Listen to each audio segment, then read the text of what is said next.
پیارے دوستو، جب اس دنیا میں انسانوں کا نام و نشان تک نہیں تھا، ہر طرف صرف خاموشی ہی خاموشی چھائی ہوئی تھی، نہ کوئی جانور، نہ کوئی زندگی کا نام و نشان۔ اس وقت ایک دن اللہ رب العالمین نے اپنے تمام فرشتوں کو حکم دیا کہ اے میرے فرشتوں، میرے عرش عظیم کے قریب سب اکٹھا ہو جاؤ۔ اللہ رب العالمین کا حکم ملتے ہی بے حساب فرشتے روشنی کی طرح چمکتے ہوئے اس جگہ حاضر ہوئے۔ تب اللہ پاک نے فرمایا کہ میں زمین پر اپنا ایک نمائندہ بھیجنا چاہتا ہوں۔ یہ سن کر فرشتے حیران ہو گئے، ان کی پیشانیوں پر سوال تھے اور دلوں میں تعجب۔ انہوں نے ادب سے عرض کیا کہ اے ہمارے پروردگار، کیا آپ ایسی مخلوق کو زمین پر بھیجنا چاہتے ہیں جو وہاں فساد کرے گی، خون خرابہ مچائے گی؟ حالانکہ ہم تو ہر وقت آپ کی تسبیح اور عبادت میں مشغول رہتے ہیں، پھر نیا خلیفہ بنانے کی کیا ضرورت ہے؟ ان کی بات سن کر اللہ رب العالمین نے فرمایا کہ اے میرے فرشتوں، میں وہ جانتا ہوں جو تم نہیں جانتے، کون میری عبادت کرے گا اور کون نافرمانی۔ اس کا علم صرف میرے پاس ہے، میں نے تم سے مشورہ نہیں مانگا، صرف بتایا ہے۔ اللہ تعالیٰ کی یہ بات سنتے ہی فرشتوں کے دل کانپ اٹھے، انہوں نے اپنی غلطی محسوس کی اور فوراً توبہ کر لی، پھر سجدے میں گر کر اللہ پاک سے معافی مانگ لی۔ پھر اللہ تعالیٰ نے اپنے 4 عظیم فرشتوں کو بلایا، حضرت جبرائیل علیہ السلام، حضرت میکائیل علیہ السلام، حضرت اسرافیل علیہ السلام، حضرت عزرائیل علیہ السلام۔ حکم ملتے ہی اللہ پاک رب العالمین کی بارگاہ میں حاضر ہوئے۔ سب سے پہلے اللہ پاک نے حضرت جبرائیل علیہ السلام کو حکم دیا کہ اے جبرائیل، زمین پر جاؤ اور وہاں سے ایک مٹھی مٹی لے کر آؤ جس سے میں اپنا خلیفہ پیدا کروں گا۔ حضرت جبرائیل علیہ السلام زمین پر تشریف لائے اور مٹی اٹھانے لگے، مگر مٹی رونے لگی، گر گرا کر بولی کہ اے جبرائیل، مجھے کہاں لے کر جا رہے ہو؟ حضرت جبرائیل علیہ السلام نے فرمایا کہ میں تمہیں اللہ کے پاس لے کر جا رہا ہوں، وہ تم سے ایک ایسی مخلوق پیدا کریں گے جو زمین پر ان کا نمائندہ ہوگی۔ یہ سنتے ہی مٹی اور زیادہ رونے لگی اور بولی کہ اے جبرائیل، مجھے مت لے کر جاؤ، مجھ سے جن انسانوں کو پیدا کیا جائے گا وہ اللہ کی نافرمانی کریں گے، پھر جب اللہ کا عذاب اترے گا تو میں بھی تو ان کے جسم میں رہوں گی، وہ عذاب مجھے بھی جھیلنا پڑے گا، اور اللہ کے عذاب کو سہنے کی طاقت میرے پاس نہیں ہے، میری طرف سے اللہ پاک سے معافی مانگ لینا۔ مٹی کی یہ درد بڑی پکار سن کر حضرت جبرائیل علیہ السلام خالی ہاتھ واپس لوٹ گئے اور اللہ پاک کے دربار میں جا کر پوری بات بیان کر دی۔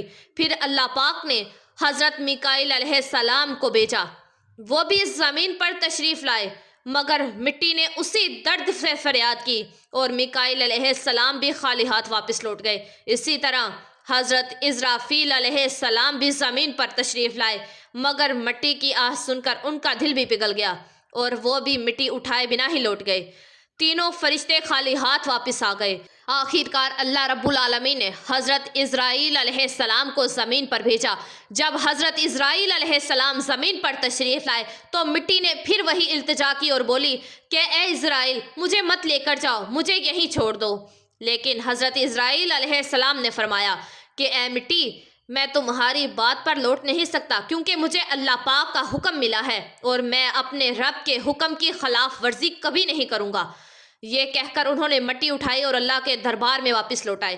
اللہ پاک نے بہت خوش ہو کر فرمایا کہ اے اسرائیل، کیونکہ تم نے میرا حکم پورا کیا، میں تمہیں ایک خاص ذمہ داری دیتا ہوں، انسانوں کی روحیں قبض کرنے کی ذمہ داری۔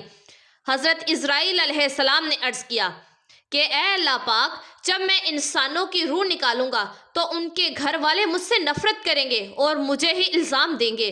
اللہ پاک نے فرمایا کہ تم فکر مت کرو، ہر موت کے لیے میں الگ الگ ثواب بنا دوں گا، کوئی بیماری سے جائے گا، کوئی حادثے سے تو کوئی بڑھاپے سے، لوگ تمہیں الزام نہیں دیں گے۔ یہ سن کر حضرت عزرائیل علیہ السلام کا دل مطمئن ہو گیا اور پھر فرشتوں نے اللہ کے حکم سے اس مٹی کو مکہ شریف کے قریب ایک پہاڑی پر رکھ دیا۔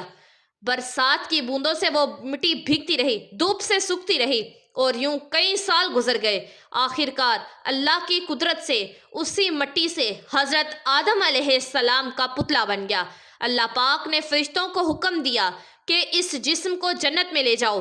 فرشتوں نے ادب سے حکم مانا اور حضرت آدم علیہ السلام کے جسم مبارک کو اٹھا کر جنت میں لے گئے، اور پھر لمبے عرصے کے لیے وہ جسم وہیں پڑا رہا، بنا روح کے، بالکل بے جان۔ فرشتے اس کے قریب آتے اور اسے غور سے دیکھ کر کہتے کہ یہی ہے وہ جسم، یہی ہوگا اللہ تعالیٰ کا خلیفہ زمین پر۔ مگر فرشتوں کا سردار آج اسرائیل، جو اس وقت تک شیطان نہیں بنا تھا، وہ ہمیشہ ہنستا اور طعنے مارتا اور حضرت آدم علیہ السلام کے جسم کا مذاق اڑاتا۔ وہ سردار تھا، اس لیے کوئی فرشتہ اس سے کچھ کہنے کی ہمت نہیں رکھتا تھا۔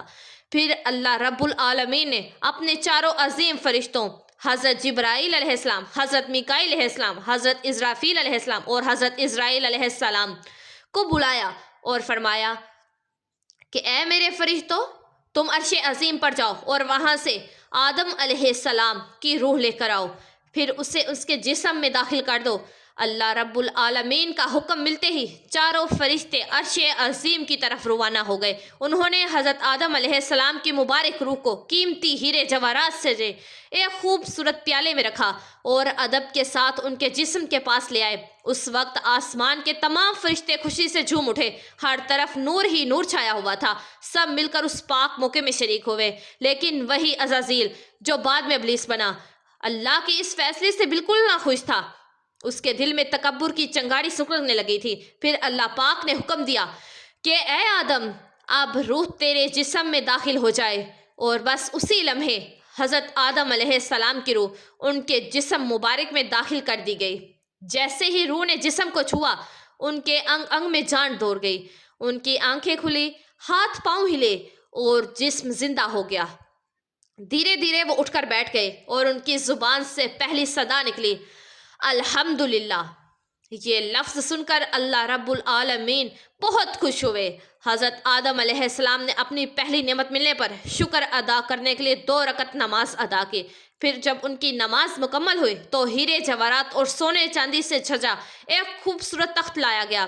اللہ کے حکم سے حضرت آدم علیہ السلام اس تخت پر بیٹھ گئے اور فرشتے چاروں طرف عزت اور محبت سے جھکے ہوئے تھے۔ پھر اللہ پاک نے فرمایا کہ اے میرے فرشتوں، آدم کو عزت دو اور انہیں سجدہ کرو۔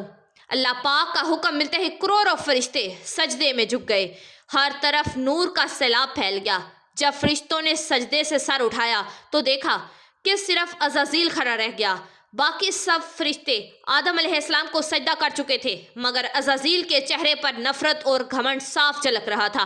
تب اللہ پاک نے عزازیل کی طرف رخ کر کے فرمایا کہ اے عزازیل، تو نے میرا حکم کیوں نہیں مانا؟ عزازیل نے گھمنڈ بھرے لہجے سے کہا کہ آپ نے آدم کو مٹی سے پیدا کیا اور مجھے آگ سے بنایا۔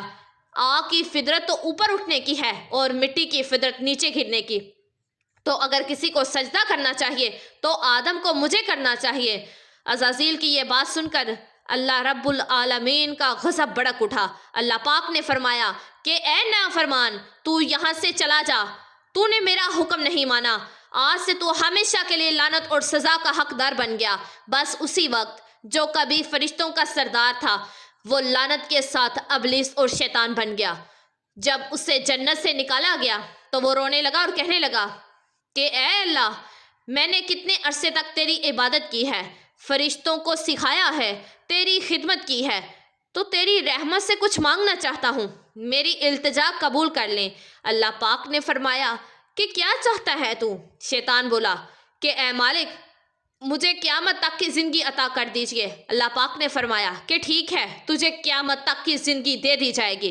پھر شیطان نے کہا کہ اے مالک، آپ جس بنی آدم کی وجہ سے آج میں جنت سے نکالا گیا، ان کے جسم، ان کی رگوں میں داخل ہو سکوں، یہ طاقت مجھے عطا کر دیجئے۔ اللہ پاک نے فرمایا کہ تجھے یہ طاقت دی جاتی ہے، لیکن سن لے اے شیطان، تو میرے بندوں کو دھوکہ دے سکتا ہے، انہیں گناہوں میں گرا سکتا ہے، لیکن اگر میرا کوئی بندہ توبہ کرے گا تو میں اس کے تمام گناہ معاف کر دوں گا، اور میرے خاص بندوں کو تو کبھی کوئی نقصان نہیں پہنچا پائے گا۔ اور پھر شیطان کو لعنت دے کر جنت سے باہر نکال دیا گیا۔ اس کے بعد اللہ پاک کے حکم سے حضرت آدم علیہ السلام کا تخت جنت الفردوس میں لے جایا گیا۔ وہاں آدم علیہ السلام کو پوری آزادی دی گئی کہ وہ جنت کی تمام نعمتوں کا لطف اٹھائیں، گھومیں پھریں، کھائیں پئیں۔ مگر آدم علیہ السلام کا دل کسی چیز کی طرف نہیں جھکا، وہ تنہا بیٹھے عبادت کرتے رہتے، ان کے چہرے پر ایک گہری اداسی تھی۔ اللہ پاک کو آدم علیہ السلام کی یہ حالت معلوم ہوئی تو انہوں نے حضرت جبرائیل علیہ السلام کو آدم علیہ السلام کے پاس بھیجا۔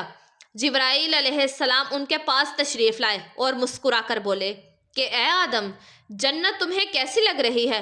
جس پر حضرت آدم علیہ السلام نے جواب دیا کہ اے جبرائیل، یہاں سب کچھ اچھا ہے، چاروں طرف سکون کی نعمتیں ہیں، ہر چیز قابل تعریف ہے، لیکن دل میں ایک عجیب سی کمی محسوس ہوتی ہے جسے میں بیان بھی نہیں کر پا رہا۔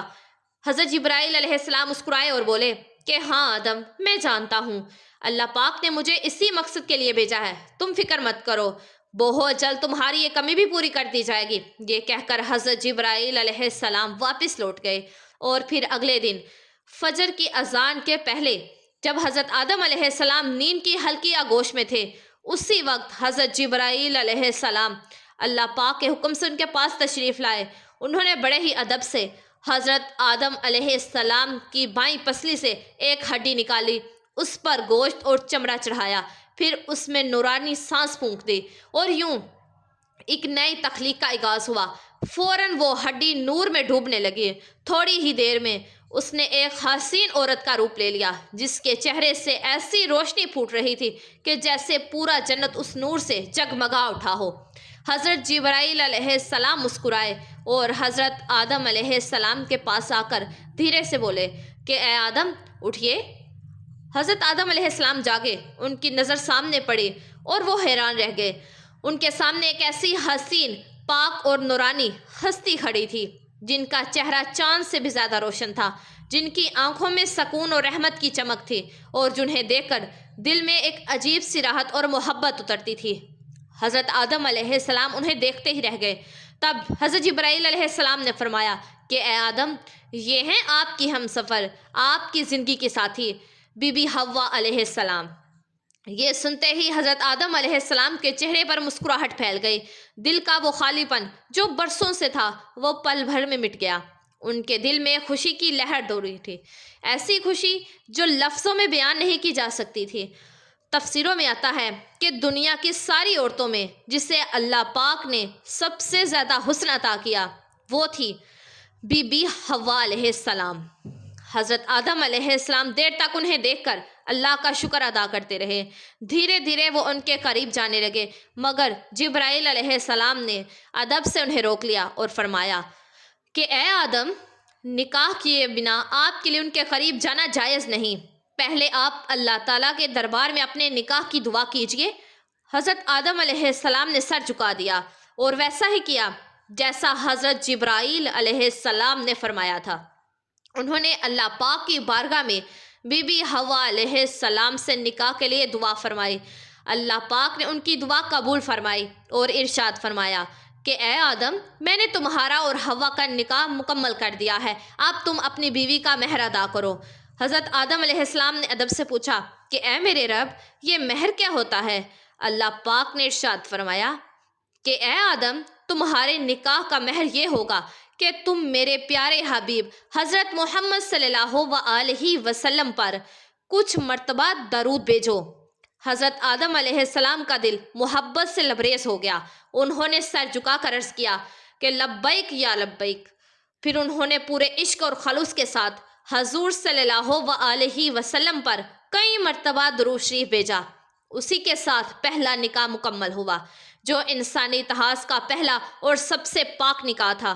اللہ پاک نے حضرت آدم اور حضرت حوا علیہ السلام کو خوشی اور سکون کے ساتھ جنت میں رہنے کی اجازت دی اور فرمایا کہ اے آدم، سن لو، جنت کی ساری نعمتیں تمہارے اور حوا کے لیے ہیں، جو چاہو کھاؤ پیو اور ان رحمتوں کا لطف اٹھاؤ، لیکن اس ایک پیڑ کے پاس مت جانا اور اس کے پھل کو کبھی مت کھانا۔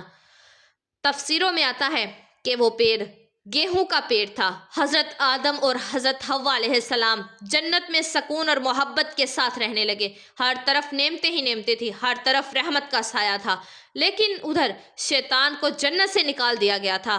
وہ باہر بیٹھا ہر پل بس اسی فکر میں ڈوبا رہتا کہ کیسے میں آدم اور حوا کو برباد کر دوں۔ اس نے اپنے پرانے علم اور دعائیں یاد کی، وہ وہیں وظیفے اور اسم اعظم پڑھنے لگا جن سے وہ جنت کے دروازے تک پہنچ سکے۔ آخر کار اس کی چالیں کامیاب ہو گئی۔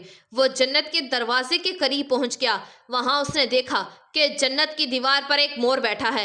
مور نے اسے دیکھا اور پوچھا کہ تو کون ہے؟ شیطان بولا کہ میں ایک فرشتہ ہوں۔ پھر مور نے اس سے پوچھا کہ تو یہاں کیا چاہتا ہے؟ شیطان نے چلاکی سے کہا کہ میں جنت میں داخل ہونا چاہتا ہوں۔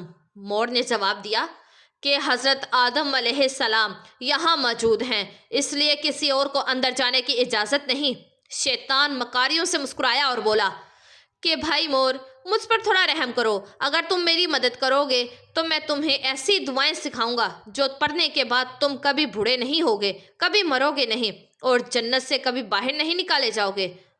مور تھوڑا جھجکا، مگر شیطان نے اپنی میٹھی آواز سے اس میں اعظم پڑھنا شروع کیا۔ اس کی آواز میں ایسا اثر تھا کہ مور کا دل پگھل گیا۔ مور نے اس کی بات مان لی اور اسے جنت کے دروازے تک پہنچا دیا۔ وہاں ایک بہت بڑا سانپ پہرے داری کر رہا تھا۔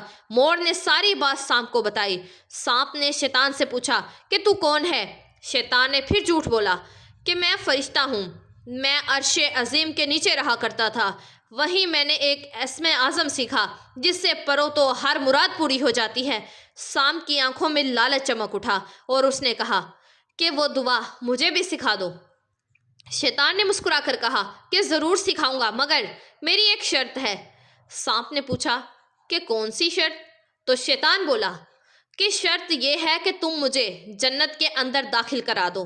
سانپ نے لمبی سانس لی اور کہا کہ آدم علیہ السلام کے رہتے کسی کو اندر لے کر جانے کی اجازت نہیں ہے، یہ ممکن نہیں۔ اور یہیں سے شیطان کی سب سے خطرناک چال شروع ہوئی، ایک ایسی چال جس نے انسانیت کی کہانی کا رخ ہی بدل دیا۔ شیطان کی مکاری وہیں ختم نہیں ہوئی، وہ اب ایک اور چال چلنے والا تھا، ایسی چال جس سے انسانیت کا پہلا امتحان شروع ہوا تھا۔ شیطان نے سانپ کی آنکھوں میں دیکھتے ہوئے چلاکی سے کہا کہ اگر تم چاہو تو میں تمہارے منہ کے اندر چلا جاؤں، اس طرح تم جنت میں بھی رہو گے اور اللہ کا حکم بھی نہیں ٹوٹے گا۔ سانپ نے کچھ پل سوچا اور پھر بولا کہ اگر ایسا ہو سکے تو ٹھیک ہے۔ اسے شیطان کی یہ دلیل پسند آئی، اس نے اپنا منہ کھول دیا اور شیطان اس کے اندر داخل ہو گیا۔ پھر شیطان نے کہا کہ اے سانپ، اب مجھے بی بی حوا علیہ السلام کے پاس لے کر جاؤ۔ سانپ نے سر جھکایا اور جنت کی رحمتوں کے بیچ سے گزرتے ہوئے شیطان کو اپنے منہ میں لے کر بی بی حوا علیہ السلام کے پاس پہنچ گیا۔ وہاں پہنچتے ہی شیطان نے رونا اور چلانا شروع کر دیا۔ اس کی سسکیاں اتنی تیز تھی کہ جنت کی حوریں اور ملمان بھی جمع ہو گئے۔ بی بی حوا علیہ السلام نے حیرانگی سے پوچھا کہ اے اجنبی، تم کیوں رو رہے ہو؟ شیطان نے جھوٹی معصومیت سے کہا کہ میں تمہارے انجام کو سوچ کر رو رہا ہوں۔ شیطان کی بات سن کر بی بی حوا علیہ السلام چونک گئی اور بولی کہ ہمارا انجام؟ کیوں؟ کیا ہونے والا ہے؟ تو شیطان بولا کہ اللہ تعالیٰ بہت جلد تمہیں اور تمہارے شوہر حضرت آدم علیہ السلام کو جنت سے نکال کر زمین پر بھیج دیں گے۔ میں نے یہ بات عرش عظیم پر لکھی ہوئی دیکھی ہے اور بس اسی غم میں رو رہا ہوں۔ بی بی حوا علیہ السلام کے چہرے پر پریشانی اتر آئی۔ انہوں نے نرمی سے کہا کہ تمہاری بات سچ ہے؟ یہ میں کیسے جانوں؟ شیطان نے فوراً اپنے جھوٹ کو مضبوط کرنے کے لیے بولا کہ اگر میں جھوٹ بول رہا ہوں تو اللہ اور تمام فرشتوں کی مجھ پر لعنت۔ اس نے اللہ پاک کے نام کی قسم کھائی اور شیطان کی ان باتوں سے بی بی حوا علیہ السلام کا دل پگھل گیا۔ انہوں نے کانپتی ہوئی آواز سے کہا کہ اگر یہ سچ ہے تو کیا اس زمین پر اتارے جانے سے بچنے کا کوئی راستہ ہے، کوئی طریقہ جس سے ہم ہمیشہ یہی رہ سکیں؟ نہیں، میں ضرور قبول کروں، بس مجھے بتاؤ وہ راستہ کیا ہے۔ شیطان نے اب اپنی اصلی بات ظاہر کی۔ دیکھو، وہ جو پیڑ ہے جس سے تمہیں دور رہنے کا حکم دیا گیا ہے، اگر تم اس کا پھل کھا لو تو تم ہمیشہ ہمیشہ کے لیے جنت میں رہو گی، کبھی بھی تمہیں یہاں سے نکالا نہیں جائے گا۔ بی بی حوا علیہ السلام کے دل میں ایک لمحے کو خیال آیا کہ کیا سچ میں؟ پھر شیطان نے کہا لیکن اگر تم نے وہ پھل نہیں کھایا تو جلد ہی تمہیں اور تمہارے شوہر کو زمین پر بھیج دیا جائے گا، ہمیشہ کے لیے۔ شیطان کے یہ الفاظ بی بی حوا علیہ السلام کے دل میں اتر گئے۔ وہ سوچ میں پڑ گئی اور دھیرے دھیرے اس گہوں کے پیڑ کے پاس پہنچنے لگی۔ انہوں نے پیڑ کے پاس جا کر ایک پھل توڑا، تھوڑی دیر اسے دیکھا اور پھر اس پھل کا ایک اور لے لیا۔ وہ پھل میٹھا تھا، مگر جیسے ہی انہوں نے کھایا جنت کی ہوائیں ٹھہر گئی۔ پھر انہوں نے اس پھل کا آدھا حصہ لیا اور حضرت آدم علیہ السلام کے پاس پہنچ گئی۔ نرمی اور محبت بڑے لہجے میں بولی کہ اے آدم، آپ بھی اسے کھا لیجئے۔ آدم علیہ السلام نے سادگی اور معصومیت سے حوا کی بات مان لی اور اس پھل کو کھا لیا۔ بس اسی لمحے ان کے جسم سے جنت کے نورانی کپڑے اتر گئے، ان سے اٹھنے والی وہ پیاری سی خوشبو بھی غائب ہو گئی۔ ان کی آنکھوں میں شرم، ڈر اور پچھتاوے کی پرچھائی اتر آئی۔ دونوں کو اپنی غلطی کا احساس ہوا، دل گہرے افسوس اور توبہ کی کثرت سے بھر گیا۔ اللہ رب العالمین کو ان کا یہ عمل پسند نہ آیا اور پھر فرشتوں کو حکم ہوا کہ جاؤ، آدم اور حوا کو جنت سے نیچے اتار دو اور انہیں زمین پر بھیج دو۔ حکم ملتے ہی حضرت جبرائیل علیہ السلام اپنے دوسرے فرشتوں کے ساتھ حاضر ہوئے اور انہوں نے حضرت آدم علیہ السلام اور بی بی حوا علیہ السلام کو جنت سے نکال کر زمین پر اتار دیا۔ جنت کی فضاؤں میں گہرا سناٹا چھا گیا۔ کائنات کا پہلا مرد اور پہلی عورت اب زمین کی اور روانہ ہو چکے تھے۔ جی تو پیارے دوستو، یہیں سے شروع ہوتی ہے انسان کی اصلی کہانی، وہ کہانی جس میں امتحان، توبہ، رحمت اور محبت سب کچھ ہے۔ اللہ پاک نے حضرت آدم علیہ السلام اور حضرت حوا علیہ السلام کو نہ صرف دنیا کا پہلا جوڑا بنایا بلکہ انسانیت کی پہلی سیکھ بھی دی۔ غلطی ہو جائے تو توبہ کرو، کیونکہ رحمت کا دروازہ ہمیشہ کھلا ہے۔ حضرت آدم اور حضرت حوا علیہ السلام جب زمین پر اتارے گئے تو دونوں ایک دوسرے سے جدا کر دیے گئے۔ آدم علیہ السلام سرند نام کی پہاڑی پر اور حوا علیہ السلام جدہ کے علاقے میں ٹھہرائی گئی۔ دونوں کے دل میں صرف ایک ہی درد تھا کہ اللہ کی نافرمانی کا افسوس۔ وہ دن رات روتے رہتے، توبہ کرتے رہتے اور اللہ پاک سے رحمت کی گزارش کرتے رہے۔ کئی سالوں تک یہ سلسلہ چلتا رہا، یہاں تک کہ اللہ رب العالمین نے ان کی توبہ قبول کر لی۔ اللہ پاک نے فرمایا کہ اے آدم، اے حوا، میں نے تمہیں معاف کر دیا، اب تم دونوں ایک دوسرے سے مل جاؤ۔ پھر اللہ پاک کے حکم سے وہ دونوں ایک جگہ ملے۔ وہ ملاقات اتنی پاک اور روحانی تھی کہ اسی سے انسانیت کی نئی شروعات ہوئی۔ کچھ وقت بعد اللہ پاک کی رحمت سے ان کی اولادیں پیدا ہونا شروع ہوئی اور اسی طرح انسانیت کی شروعات ہوئی۔ ہر طرف زندگی، رحمت اور محبت کا سلسلہ شروع ہوا۔ یہی تھی اس سفر کی پہلی کہانی۔ یہاں غلطی بھی تھی، توبہ بھی تھی اور رحمت بھی۔ اللہ پاک نے دکھا دیا کہ جو بھی بندہ سچے دل سے توبہ کرتا ہے اس کے لیے رحمت کا دروازہ کبھی بند نہیں ہوتا۔ جی تو میرے پیارے دوستوں، میں امید کرتی ہوں کہ یہ ویڈیو آپ لوگوں کو ضرور پسند آئے گی۔ اس کو آگے شیئر لازمی کیجیے گا، اور اگر آپ ہمارے چینل نمرا وائس اسٹوریز پر نئے ہیں تو پلیز ہمارے چینل کو سبسکرائب کر دیجیے گا، ویڈیو کو لائک کر دیجیے گا اور بیل آئیکن کے بٹن کو پریس کر دیجیے گا۔ دعاؤں میں مجھے یاد رکھیے گا اور اپنا ڈھیر سارا خیال رکھیے گا۔ جزاک اللہ۔